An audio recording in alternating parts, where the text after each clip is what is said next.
Did you know that at about 100 degrees Fahrenheit, your typical iPhone will shut down to preserve itself? How did I come to know this? I will tell you. In 2016, my wife and I vacationed in Hawaii on the west side of the Big Island. One of the coolest things to see are the volcanoes. On our sightseeing tour, we then headed down east to Hilo, which is a small town on the eastern coast. And there, a local told us of a way to get to maybe see the lava flows closer. And so we drove down this long gravel road, and I got to the end. We found some people there renting bikes. It was late afternoon, and the folks renting the bikes recommended that we have headlamps or flashlights because it's like pitch black out there when it gets dark. So my wife and I grabbed a couple of flashlights, a couple of bottles of water, and we headed out on a 10-mile bike ride. On the way there, we were hit with a couple of torrential downpours, which is typical in Hawaii, that just soaked us to the bone. But it was warm out, so we just powered through it. And when we got to the end of the trail, we saw a crowd of folks. We knew we were in the right place. We kind of hiked up to where they were, thinking we would get a nice view of the lava flows out on the hill. And instead, we were within feet of actual bright orange, intense, extremely hot, face melting 2000-degree lava. In fact, we were soaking wet. Our clothes were like instantly dry, like within a couple of minutes. It was crazy. And as you probably have guessed, this is where I found out that the iPhone will shut off if it gets too hot.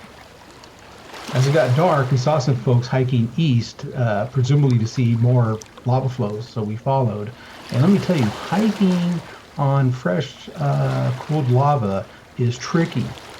Besides the uneven surface, the rocky, volcanic, rock, sharp edges, and all that, I found myself putting my hand down close to the ground to make sure that I wasn't stepping on lava that was so hot that it would melt my tennis shoes. And in order to see the actual lava falling into the water, we had to get out on this sort of small one-person sized ledge, volcanic rock ledge, that, by the way, had just been created like that week. That whole coastline was brand new. And I have to say, there's not so many words that can describe how spectacularly violent it is to witness 2000-degree lava falling into 80-degree ocean water. Our bike ride back was not trivial. A couple of additional torrential downpours, soaking wet, and interestingly enough, it is extremely difficult and comical to ride a bike in soggy gravel whilst trying to hold a flashlight because it is pitch black outside. And a couple weeks after our trip, we discovered that that coastline where we were standing actually collapsed into the ocean. And also we discovered that lava emits poisonous sulfur fumes that can kill.